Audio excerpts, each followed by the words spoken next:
ভাইয়ের বউ আমাকে ফোন করে বলেছিল তাদের বাসায় গিয়ে যেন কুকুরটাকে খাবার দিয়ে আসি। তারা নাকি রিসোর্টে ঘুরতে গেছে, কিন্তু বাসার দরজা খুলে আমি কোনো কুকুর পাইনি। পেয়েছিলাম 5 বছরের একটা বাচ্চাকে, বাইরে থেকে তালাবদ্ধ একটা ঘরের ভেতর। জ্বরে কাঁপছিল ছেলেটা, ঠোঁট শুকিয়ে সাদা হয়ে গেছে।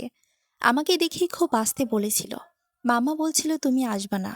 আমি শুধু একটা কুকুরকে খাবার দিতে গিয়েছিলাম, কিন্তু কিছুক্ষণ পর আমি আমার ভাইপোকে কোলে নিয়ে হাসপাতালের ইমার্জেন্সি দিকে দৌড়াচ্ছিলাম। আর যখন ভাইয়ার বইয়ের পাঠানো হুমকির মেসেজটা দেখলাম, তখন বুঝলাম এটা কোনো ভুল না, ইচ্ছে করেই করা হয়েছে। আমার নাম হেনা, বয়স 33। আর ওই রবিবার আমি বুঝেছিলাম কিছু মানুষ আছে যারা ফেসবুকে যত সুন্দর হাসে, বাস্তবে তারা ততটাই নিষ্ঠুর হতে পারে। সকাল তখন প্রায় 11টা। আমি রান্নাঘরে দাঁড়িয়ে ডাল বসাচ্ছিলাম। এমন সময় ফোন আসে আমার ভাইয়ের বউ মেহেরিনের। ওর গলা অদ্ভুত রকম খুশি শোনাচ্ছিল সেদিন, যেন খুব আনন্দে আছে, অতিরিক্ত আনন্দে। হ্যাঁ না, শোনো না, একটা ছোট্ট হেল্প লাগবে। আমরা কক্সবাজারের রিসোর্টে আছি, ফিরতে একটু দেরি হবে। তুমি কি বাসায় গিয়ে ব্রুনোকে খাবার দিয়ে আসতে পারবা? ব্রুনো ওদের পোষা কুকুর, বড়সড়, লাফালাফি করা একটা গোল্ডেন রিট্রিভার। আমি গেলেই পাগলের মতো লেজ নাড়াতো। আমি স্বাভাবিকভাবেই বললাম, আচ্ছা সমস্যা নাই, বিকেলে যাই। মেহরিন সঙ্গে সঙ্গে হেসে বলল, উফ, তুমি না থাকলে কি হতো? চাবি আগের জায়গাতেই আছে, টবের নিচে। ফোন রেখে আমি আর বেশি কিছু ভাবিনি, কারণ মেহরিন এমনই। ফোনে খুব মিষ্টি, ফেসবুকে একদম পারফেক্ট মা, পারফেক্ট স্ত্রী, সবসময় সাজানো জীবন। কিন্তু ওর ভেতরে কেমন জানি ঠান্ডা একটা ব্যাপার ছিল, যেটা ঠিক বোঝানো যায় না। বিশেষ করে নিজের ছেলে সিয়ামের সাথে ওর আচরণ। সিয়ামের বয়স 5, একদম শুকনো চুপচাপ একটা বাচ্চা, বড় বড় ভয়ার্ত চোখ, সবসময় একটা সবুজ রঙের ডাইনোসর খেলনা বুকে ধরে রাখত। কথা বলতো আস্তে, এমনকি পানি খেলেও আগে অনুমতি চাইতো। একদিন আমি ওকে জিজ্ঞেস করেছিলাম, তুমি এত কম খাও কেন বাবু? সে মাথা নিচু করে বলেছিল, আমি বেশি খেলে মাম্মা রাগ করে। কথাটা তখন থেকেই আমার মাথায় গেঁথেছিল। কিন্তু মেহরিন হেসে বলেছিল, আরে ধুর হেনা, বাচ্চারা তো কত কিছুই বলে। সেদিন বিকেলে আমি ওদের বাসার সামনে গিয়ে দাঁড়ালাম। ঢাকার অভিজাত একটা এলাকা, চুপচাপ রাস্তা, বড় বড় বাড়ি, প্রায় প্রতিটা গেটেই ক্যামেরা লাগানো। আমি হাতে কুকুরের খাবারের প্যাকেটটা নিয়ে দাঁড়িয়েছিলাম। মেহেরিনের গাড়িটা ছিল না, স্বাভাবিক। কিন্তু বাসার ভেতরে ঢুকেই আমার কেমন অস্বস্তি লাগতে শুরু করলো। অদ্ভুত রকম নীরবতা। কুকুর থাকলে যেমন শব্দ হয় কিছুই নেই, না ঘেউ ঘেউ, না দৌড়ে আসার শব্দ, না লেজের ধাক্কা। আমি দরজা বন্ধ করে ডাকলাম, ব্রুনো। কোনো সাড়া নেই। ড্রয়িং রুমে ঢুকলাম। সবকিছু এত বেশি গোছানো ছিল যে কেমন অস্বাভাবিক লাগছিল। সোফার কুশন পর্যন্ত এক লাইনে সাজানো, টেবিল চকচক করছে। টেবিলের উপর একটা ট্যাপ চার্জে লাগানো, আধ খাওয়া কফির মগ, আর একটা পারিবারিক ছবি।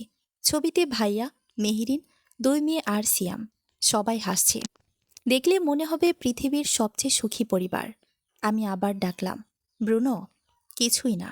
রান্নাঘরে গেলাম। কুকুরের বাটি খালি, পানির পাত্রও শুকনো। কিন্তু আশ্চর্যের ব্যাপার হলো, বাসায় কুকুর থাকার কোনো চিহ্নই নেই।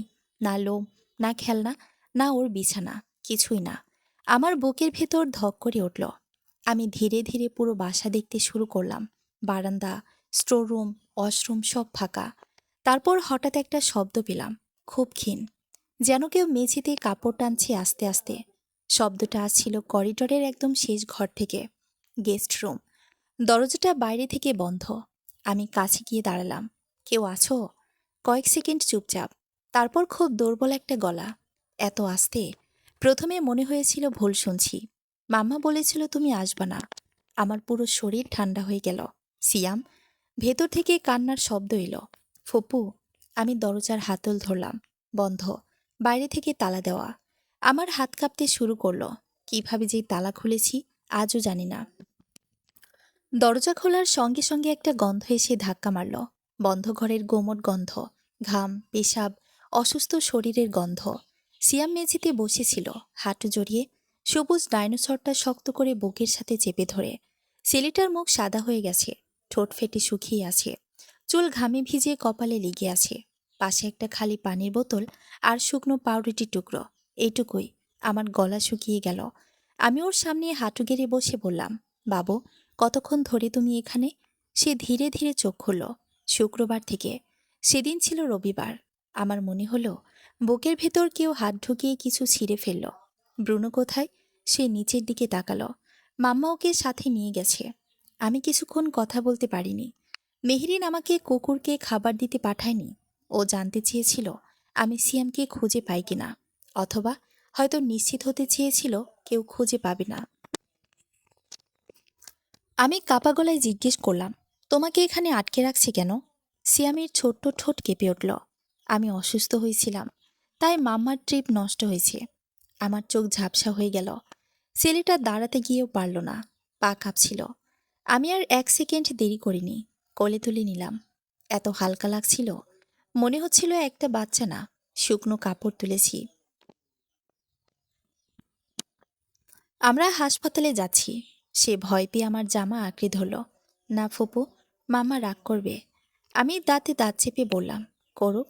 আমি একটা পাতলা কম্বল জড়িয়ে ওকে নিয়ে বের হয়ে গেলাম। গাড়িতে ওঠার পরও সে আধা ঘুমের মধ্যে ডাইনোসরটা ধরেছিল। প্রতিটা সিগন্যালে আমার মনে হচ্ছিল সময় নষ্ট হচ্ছে। আমি বারবার বলছিলাম, সিয়াম, ঘুমাইবা না, আমার দিকে তাকাও। সে কষ্ট করে বলল, মাম্মা বলছে তুমি আসলে কাউরে কিছু বলবো না। আমার হাত স্টিয়ারিংয়ে শক্ত হয়ে গেল। আর কি বলছে? ছেলেটার চোখে পানি চলে এলো। বলেছে তুমি সবকিছুতে নাক গলাও, তাই আব্বুকে তোমার থেকে দূরে থাকতে হবে। আমার ভাই আরমান, মেহরিন বলেছিল সে নাকি অফিসের কাজে সিলেটে গেছে। হাসপাতালে পৌঁছে প্রায় দৌড়ে এমার্জেন্সিতে ঢুকলাম। প্লিজ, একটা বাচ্চা খুব অসুস্থ। দুজন নার্স দ্রুত এগিয়ে এলো। ডাক্তার সিয়ামকে নিয়ে গেল। স্যালাইন লাগালো, জ্বর মাপলো। চোখ মুখ দেখে তাদের চেহারা বদলে যেতে লাগলো। একসময় ডাক্তার আমার দিকে তাকিয়ে বললেন, এটা শুধু আজকের সমস্যা না। আমার বুক ধক করে উঠল। মানে? তিনি নিচু গলায় বললেন, বাচ্চাটা দীর্ঘদিন ধরে ঠিকমতো খায়নি। অবহেলার চিহ্ন স্পষ্ট। আমাদের রিপোর্ট করতে হবে। আমার পা কাঁপতে লাগলো। ঠিক তখনই ফোন প্রাইভেট করলো। মেহরিন মেসেজ, ব্রুনোকে খাওয়ানোর জন্য থ্যাংক ইউ। তারপর আরেকটা, আর হেনা, যেসব বিষয়ে তোমার কিছু জানা দরকার না সেগুলো নিয়ে বেশি ভাবো না। আমার হাত ঠান্ডা হয়ে গেল। তৃতীয় মেসেজটা আসতে বেশি সময় লাগলো না। কিছু বিষয় যেমন আছে তেমন থাকাই সবার জন্য ভালো। আমি হাসপাতালের বেডে শুয়ে থাকা সিয়ামের দিকে তাকালাম।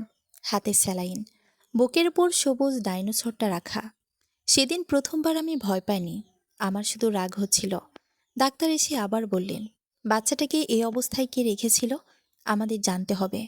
আমি কাপা হাতে ফোনটা এগিয়ে দিলাম, মেসেজগুলো দেখালাম। ডাক্তারের মুখ শক্ত হয়ে গেল। আমি সোশ্যাল সার্ভিস আর পুলিশে খবর দিচ্ছি। আমি তাড়াতাড়ি ভাইয়াকে ফোন দিলাম। একবার, দুইবার, তিনবার, প্রতিবারই ফোন বন্ধ।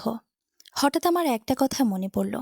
মেহরিন বলেছিল তারা কক্সবাজারের একটা রিসোর্টে আছে। সেখানে আমার পরিচিত একজন কাজ করে। আমি সঙ্গে সঙ্গে তাকে মেহরিনের ছবি পাঠালাম। লিখলাম, এই মহিলাটি এখন আপনাদের রিসোর্টে আছে, খুব জরুরি। একটা বাচ্চা হাসপাতালে। 1 মিনিটও লাগেনি রিপ্লাই আসতে। প্রথমে একটা ছবি, তারপর একটা ভয়েস রেকর্ড। আমি ডাক্তার সাহেবের সামনে অডিওটা চালালাম। অডিওটা চালু হতেই প্রথমে ভেসে এলো ঢেউয়ের শব্দ, তারপর হাসাহাসি, গ্লাসে বরফ নড়ার টুংটাং আওয়াজ, কারো গলা, মেহরিন, তোমার ছেলে এখন কেমন? তারপর মেহরিনের হাসি, একটা ঠান্ডা বিরক্ত হাসি। আরে প্লিজ, ওই ছেলেটার কথা বলে আমার মুড অফ করো না। 2 দিন না খাইলে কেউ মরে না। আমার বুকের ভেতর কেমন মোচড় দিয়ে উঠল। পাশে দাঁড়িয়ে থাকা ডাক্তার ধীরে ধীরে ফোনটার দিকে তাকালেন। অডিওটি আবার মেহরিনের গলা শোনা গেল। ট্রিপটা প্ল্যান করতে কত কষ্ট হচ্ছে জানো? আরও অসুস্থ হইয়া সব নষ্ট করতে বসছিল। আরেকজন মহিলা হেসে বলল, কিন্তু একা রেখে আসছো? মেহরিন একদম স্বাভাবিক গলায় বলল, দরজা লক করে আসি। 2টা পাউরুটি আর পানি ছিল, ড্রামা করার কিছু নাই। আমি আর শুনতে পারছিলাম না, হাত এত জোরে কাঁপছিল যে ফোন পড়ে যাওয়ার উপক্রম। ডাক্তার ধীরে বললেন, এই অডিওটা আমাদের দরকার হবে। আমি মাথা নাড়লাম। ঠিক তখনই সিয়াম কাপা গলায় ডাকল, ফুফু। আমি দ্রুত ওর কাছে গেলাম। ও আধখোলা চোখে তাকিয়ে আছে, মুখ শুকনো। আমি কি বাসায় যাবো? আমি ওর কপালে হাত রাখলাম। না বাবু, তুমি এখন নিরাপদে আছো। সে খুব আস্তে বলল, মাম্মা জানলে রাগ করবে। আমার চোখ জ্বালা করতে লাগলো। একটা 5 বছরের বাচ্চা অসুস্থ শরীরে হাসপাতালের বেডে শুয়েও শুধু ভয় পাচ্ছে নিজের মাকে। ঠিক তখন দরজার বাইরে হইচই শুরু হলো। দুজন পুলিশ অফিসার ভেতরে ঢুকলেন। একজন মহিলা অফিসার সামনে এগিয়ে এসে বললেন, আপনি কি হেনা? জি। তিনি শান্ত গলায় বললেন, হাসপাতাল থেকে রিপোর্ট পেয়েছি, আমাদের সব কিছু জানতে হবে। আমি পুরো ঘটনায় খুলে বললাম, কিভাবে মেহেরিন ফোন করেছিল, কিভাবে আমি গিয়ে সিয়ামকে পেয়েছি, কি অবস্থায় ছিল, সব। মহিলা অফিসারের চোখ ধীরে ধীরে শক্ত হয়ে উঠছিল। বাচ্চার বাবা কোথায়? আমি শুকনো গলায় বললাম, ফোন বন্ধ, শুনেছি সিলেটে। ঠিক তখনই আমার ফোন আবার বেজে উঠল। স্ক্রিনে ভেসে উঠল ভাইয়া কলিং। আমি তাড়াতাড়ি রিসিভ করলাম। ভাইয়া। ওপাশে কয়েক সেকেন্ড চুপচাপ। তারপর আরমানের ক্লান্ত গলা, হ্যাঁ না, কি হয়েছে? আমার মাথায় আগুন ধরে গেল। কি হয়েছে মানে?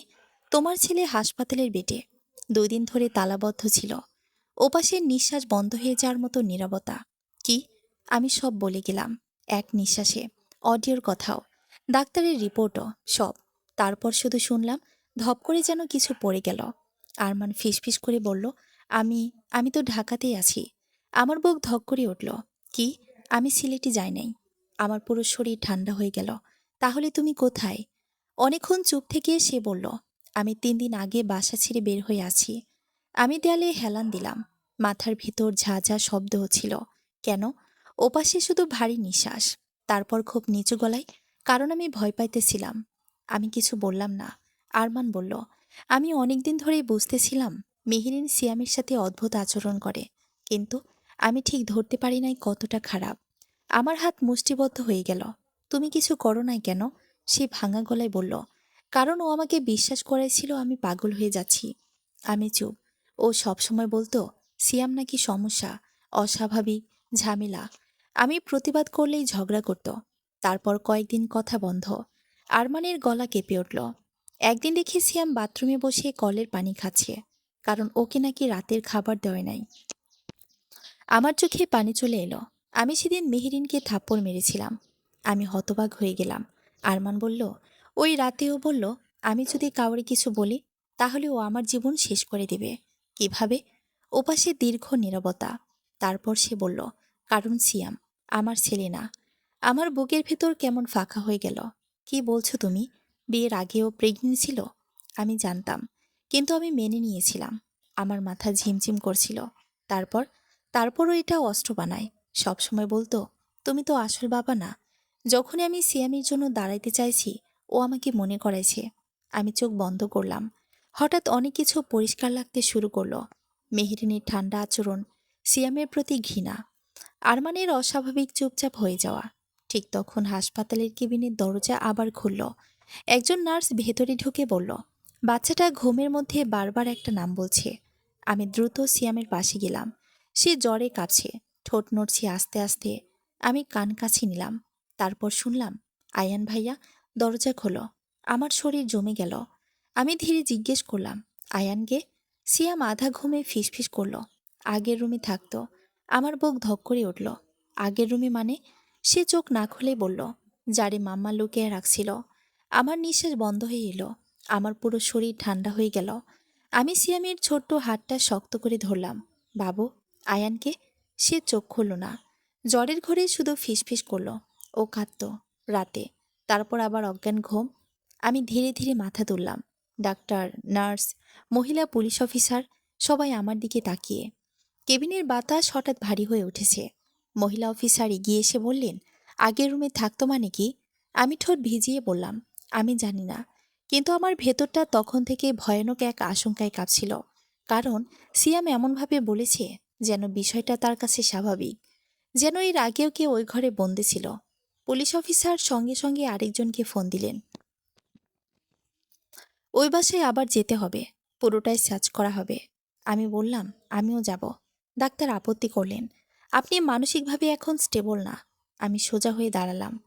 ওই বাসায় একটা বাচ্চাকে 2 দিন বন্দি রাখা হয়েছিল। আমি যাচ্ছি। শেষ পর্যন্ত রাত 10:30টার দিকে আমরা আবার ওই বাড়ির সামনে দাঁড়ালাম। 2টা পুলিশ গাড়ি, একটা কালো ভ্যান, চারপাশের কয়েকটা বাড়ির লাইট জ্বলে উঠেছে। লোকজন পর্দা সরিয়ে তাকাচ্ছে। আমি গেটের সামনে দাঁড়িয়েছিলাম, আর মনে হচ্ছিল এই বাড়িটার ভেতরে কিছু একটা নিঃশব্দে পচে গেছে অনেকদিন ধরে।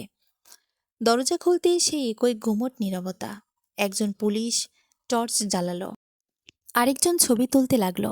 মহিলা অফিসার বললেন, কেউ কিছু না ছুঁয়ে পুরো বাসা চেক করো। আমি ধীরে ধীরে করিডোরের দিকে তাকালাম।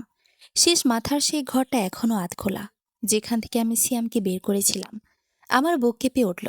ঠিক তখন এক পুলিশ অফিসার ডেকে উঠল, ম্যাডাম, এখানে কিছু আছে। আমরা দ্রুত স্টোর রুমের দিকে গেলাম। ছোট্ট অন্ধকার ঘর, ভেতরে পুরনো বাক্স, ভাঙা চেয়ার, কিছু খেলনা, আর দেয়ালের এক কোণে ছোট ছোট আঁচড়ের দাগ অনেকগুলো, যেন কেউ নখ দিয়ে ঘষেছে। আমার গা কাটা দিয়ে উঠল। একজন অফিসার নিচু হয়ে মেঝে থেকে কিছু তুললেন, একটা ছোট্ট নীল রঙের গাড়ির খেলনা, ধুলোয় ঢাকা। তিনি বললেন, এটা সম্ভবত অনেক পুরনো। আমি খেলনাটার দিকে তাকিয়ে রইলাম। ঠিক তখন মহিলা অফিসার একটা বাক্স খুললেন। ভেতরে পুরনো কাপড়, কিছু শিশুর জামা, আর একটা ছবি। ছবিটা হাতে নিয়ে তিনি থেমে গেলেন। হ্যাঁ না, এই ছেলেটাকে চেনেন? আমি ছবিটার দিকে তাকালাম। 7-8 বছরের একটা ছেলে, চুপচাপ চোখ, পাতলা শরীর। আমার বুক ধক করে উঠল, কারণ ছেলেটার চোখ একদম সিয়ামের মতো। কিন্তু আমি তাকে কখনোই দেখিনি। ছবির পেছনে কালো মার্কার দিয়ে লেখা, আয়ান, 2018। আমার হাত ঠান্ডা হয়ে গেল। এ কে? ঠিক তখন আরেকজন অফিসার দৌড়ে এলো। তার হাতে একটা পুরনো ফোন। ম্যাডাম, এটা স্টোররুমের ভেতর থেকে পেয়েছি। ফোনটা বন্ধ ছিল, কিন্তু চার্জে লাগাতেই অন হয়ে গেল। স্ক্রিনে ওয়ালপেপার হিসেবে সেই একই ছেলের ছবি, আয়ান।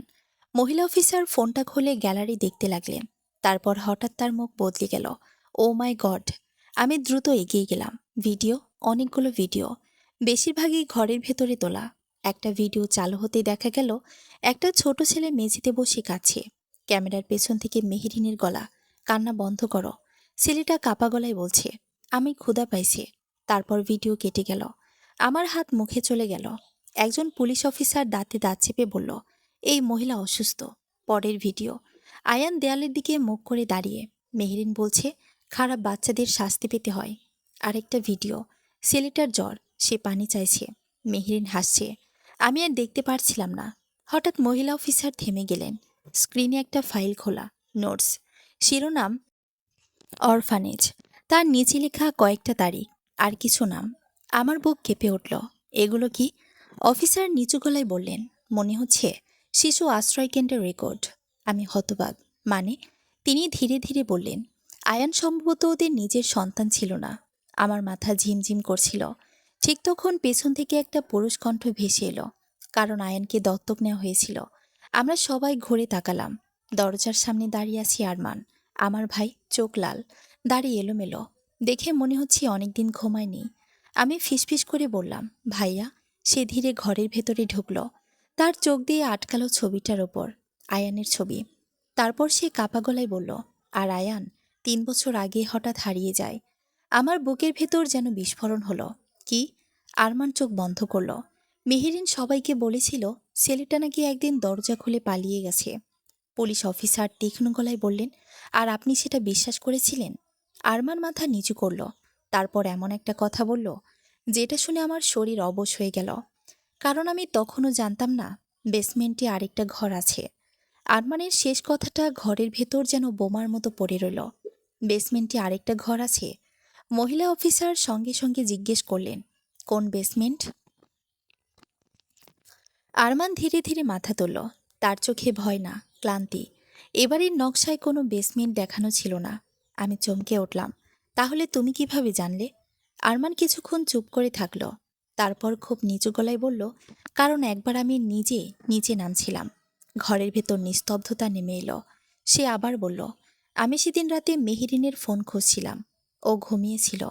আমি হঠাৎ একটা দরজা পাই, রান্নাঘরের পেছনে। পুলিশ অফিসার দ্রুত বললেন, দরজা কোথায়? আমরা সবাই রান্নাঘরের দিকে ছুটলাম। সেখানে দাঁড়িয়েছিল একটা সাধারণ আলমারি, কিন্তু আরমান হাত রাখতে বুঝলাম পেছনে কিছু আছে। একজন পুলিশ অফিসার আলমারি সরাতেই দেখা গেল একটা লোহার দরজা, পুরনো, মরচে ধরা, হ্যান্ডেলে তালা লাগানো না, শুধু বাইরে থেকে সিল করা। মহিলা অফিসার নিচু গলায় বললেন, খুলতে হবে। একজন কনস্টেবল হাতুড়ি আনল। প্রথম আঘাতেই শব্দটা পুরো বাড়িতে প্রতিধ্বনি হলো। দ্বিতীয় আঘাতেই দরজা খুলে গেল। আর যেই মুহূর্তে টর্চের আলো ভেতরে পড়ল, আমি নিঃশ্বাস নিতে ভুলে গেলাম। নিচে একটা সিঁড়ি, আর সেই সিঁড়ির শেষ মাথায় একটা ছোট ঘর, খুব ছোট। দেয়ালে আর্দ্রতা, আর বাতাসে পুরো কান্নার গন্ধ। আমি ধীরে ধীরে নামতে শুরু করলাম। পেছনে পুলিশ, আরমান আমার ঠিক পেছনে। ঘরের ভেতরে ঢুকতেই প্রথম যেটা দেখলাম, দেয়ালে আঁকা ছবি। একটা ছোট ছেলে, বারবার আঁকা, আয়ান। কিন্তু তার পাশে আরেকটা নাম লেখা ছিল, আরেকজন আসবে। আমি ফিসফিস করে বললাম, এর মানে কি? ঠিক তখন টর্চের আলো মেঝেতে পড়ল, আর আমি চিৎকার করে উঠলাম, কারণ মেঝেতে খোদাই করা ছিল সিয়াম, সিরিজ 2, আর পাশে ছোট করে লেখা ইউজড। মহিলা অফিসার কাপা গলায় বললেন, এরা শুধু শিশু নির্যাতন করেনি, এটা একটা প্যাটার্ন। আরমান হঠাৎ পেছনে ফিরে বলল, মেহরিন কোথায়? সবাই থমকে গেল, কারণ এতক্ষণ আমরা বুঝতে পারিনি সে আমাদের সাথেই নেই। হাসপাতাল থেকে কল আসার আগেই আমি বুঝে গিয়েছিলাম কিছু একটা ভয়ঙ্কর ঘটছে। সিয়াম রুমে নেই। নার্সের চিৎকার কানে বাজল। আমরা সবাই দৌড়ে বের হলাম বেসমেন্ট থেকে। ওপরে উঠতে উঠতেই পুলিশ রেডিওতে খবর এলো, হাসপাতাল থেকে শিশু নিখোঁজ। আমার মাথা ঘুরে গেল। আরমান চিৎকার করে বলল, ও নিয়ে গেছে। মহিলা অফিসার তীক্ষ্ণ গলায় বললেন, কে? আরমান কাপা গলায় বলল, মেহরিন। পরের মুহূর্তেই পুরো এলাকা লকডাউন হয়ে গেল। গাড়ি, পুলিশ, লোকজন, সব দিক বন্ধ। আমি হাসপাতালের দিকে ছুটলাম, আর যে দৃশ্য দেখলাম, আমার পা থেমে গেল। সিয়ামের বিছানা খালি, স্যালাইন এখনো ঝুলছে, শীত ভেজা, আর পাশে একটা কাগজ হাতে লেখা, যে জিনিসটা তোমরা ফিরিয়ে আনতে চাও সেটা আমার ছিল না, শুধু সেটা আমার বানানো। আমি কাগজটা মুঠো করে ধরলাম। ডাক্তার বললেন, হাসপাতালের সিসিটিভি দেখেছি, একজন মহিলা বোরকা পরে ঢুকেছিল। নার্সদের ভুয়া আইডি দেখিয়ে বাচ্চাটা নিয়ে গেছে। আমার মাথায় শুধু একটাই কথা ঘুরছিল, সে পালাচ্ছে না, সে কিছু শেষ করছে। আরমান ধীরে বলল, মেহরিন কখনোই স্বাভাবিক ছিল না। আমি চেঁচিয়ে উঠলাম, এখন বলছো? সে চোখ নামিয়ে বলল, সে একবার বলেছিল, আমি যাকে চাই তাকে আমি নতুন করে বানাতে পারি। মহিলা অফিসার ফোনে অর্ডার দিলেন, সব রুট বন্ধ করো, রেল, বাস, এয়ারপোর্ট সব। আমি দাঁড়িয়েছিলাম, হঠাৎ ফোন ভাইব্রেট করলো। একটা অজানা নম্বর। আমি ধরতেই ওপাশে কণ্ঠ, মেহরিন, শান্ত, খুব শান্ত। হ্যাঁ না, তুমি সব নষ্ট করে দিলে। আমি দাঁতে দাঁত চেপে বললাম, সিয়াম কোথায়? সে হেসে ফেলল, তোমরা সব সময় শুধু খোঁজো, কিন্তু কখনো দেখো না।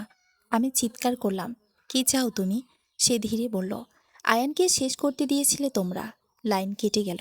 আর ঠিক তখনই পুলিশ রেডিওতে আরেকটা আপডেট এলো, শহরের পুরনো ফ্যাক্টরি জোনে একটা ভ্যান পাওয়া গেছে, ভিতরে একটা বাচ্চার জ্যাকেট আর একটা ডাইনোসর খেলনা। আমি দৌড়াতে শুরু করলাম। পুরনো ফ্যাক্টরি জোনটা ঢাকার একদম প্রান্তে, ভাঙা গেট, জংধরা লোহার শেড, চারপাশে এমন নীরবতা যেন বহু বছর কেউ এখানে আসে না। পুলিশের গাড়ির লাইট ঘুরছিল। আমি দৌড়ে ভেতরে ঢুকতেই মাটিতে পড়ে থাকা জিনিসটা চোখে পড়ল, সিয়ামের সবুজ ডাইনোসর। আমি সেটা তুলে বুকে চেপে ধরলাম। আরমান হাঁপাতে হাঁপাতে পাশে এসে দাঁড়ালো, ও এখানেই আছে। একজন অফিসার চিৎকার করে বলল, দ্বিতীয় তলায় নড়াচড়া দেখা গেছে। সবাই অস্ত্র হাতে সিঁড়ির দিকে দৌড়ালো। আমার বুক এত জোরেই ধুকপুক করছিল যে মনে হচ্ছিল শব্দ বাইরে শোনা যাচ্ছে। আমরা উপরে উঠতেই একটা দরজা চোখে পড়ল। ভেতর থেকে মৃদু গান ভেসে আসে, শিশুদের ঘুমপাড়ানি গান। মহিলা অফিসার হাত তুলে সবাইকে থামালেন, তারপর ধীরে ধীরে দরজা ঠেলে খুললেন। আর আমি জমে গেলাম। ঘরটার ভেতর যেন একটা অসুস্থ শিশুর পৃথিবী বানানো হয়েছে। দেয়ালে কার্টুন, পুরনো খেলনা, ছোট ছোট বিছানা, আর মাঝখানে বসে আছে মেহরিন, সাদা পোশাক পরা, চুল খোলা, কোলের উপর ঘুমন্ত সিয়াম। আমাদের দেখেও সে ভয় পেল না, শুধু শান্তভাবে বলল, তোমরা অনেক দেরি করে ফেলেছ। আমি এগিয়ে যেতে চাইতেই একজন পুলিশ আমাকে আটকালো। মেহরিন সিয়ামের মাথায় হাত বুলিয়ে বলল, ও এখন শান্ত আছে। প্রথমবারের মতো আরমান চিৎকার করে উঠল, ওকে ছাড়ো। মেহরিন ধীরে মুখ তুলল, তার চোখ দুটো অদ্ভুত ঠান্ডা। তুমি তো কখনো ওকে চাওনি। আরমান স্তব্ধ। কি বলছো তুমি? সে হাসল, আয়ানকে যখন এনেছিলাম তখনও তুমি একই কথা বলেছিলে। এত ঝামেলা কেন, মনে আছে? আমার বুক কেঁপে উঠল। আয়ান কোথায়? কয়েক সেকেন্ড নীরবতা, তারপর মেহরিন খুব আস্তে বলল, ও চলে গেছে। আমি চিৎকার করে উঠলাম, কোথায়? সে এবার আমার দিকে তাকালো, যেখান থেকে কেউ আর ফিরে আসে না। ঘরের বাতাস বরফ হয়ে গেল। মহিলা অফিসার ধীরে বললেন, আপনি কি শিশুটাকে হত্যা করেছেন? মেহরিন হেসে ফেলল, একটা ফাঁপা, অদ্ভুত হাসি। হত্যা? না, আমি শুধু ওকে ঠিক করতে চেয়েছিলাম। আমার শরীর কাঁপছিল, একটা বাচ্চাকে না খাইয়ে আটকে রেখে? সে হঠাৎ তীব্র গলায় বলল, কারণ ওরা খারাপ ছিল। ঘরের সবাই চমকে উঠল। মেহেরিনের চোখ লাল হয়ে গেছে। আয়ান মিথ্যা বলতো, সিয়াম দুর্বল। বাচ্চারা মানুষ না, কাঁচা মাটি। আমি তাদের নতুন করে বানাচ্ছিলাম। সিয়াম ঘুমের মধ্যেই কেঁপে উঠল। আমি আর সহ্য করতে পারলাম না। তুমি অসুস্থ।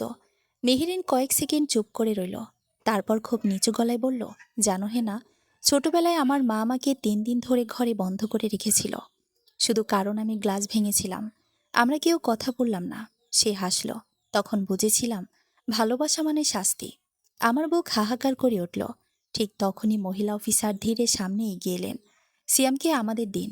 মেহেরি নিচে তাকালো। তারপর হঠাৎ ফিসফিস করে বলল, যদি না দিই। আর সেই মুহূর্তে আমি দেখলাম তার ডান হাতে একটা ছোট ইঞ্জেকশন। সবকিছু এত দ্রুতই ঘটল যে আমি প্রথমে বুঝতেই পারিনি। মহিলা অফিসার চিৎকার করলেন, ড্রপ ইট। মেহরিন সিয়ামকে শক্ত করে জড়িয়ে ধরল।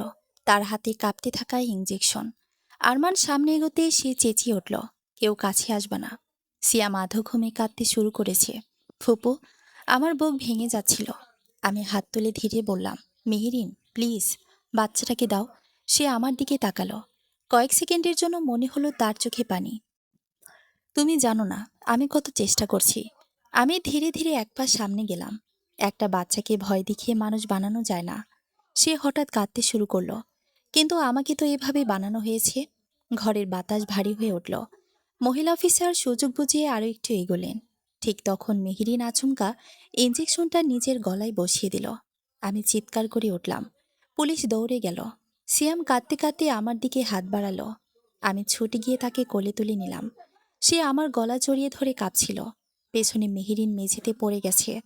আরমান হাঁটু গেড়ে বসে চিৎকার করছে, অ্যাম্বুলেন্স, দ্রুত। মেহেরিন কষ্টে শ্বাস নিচ্ছিল।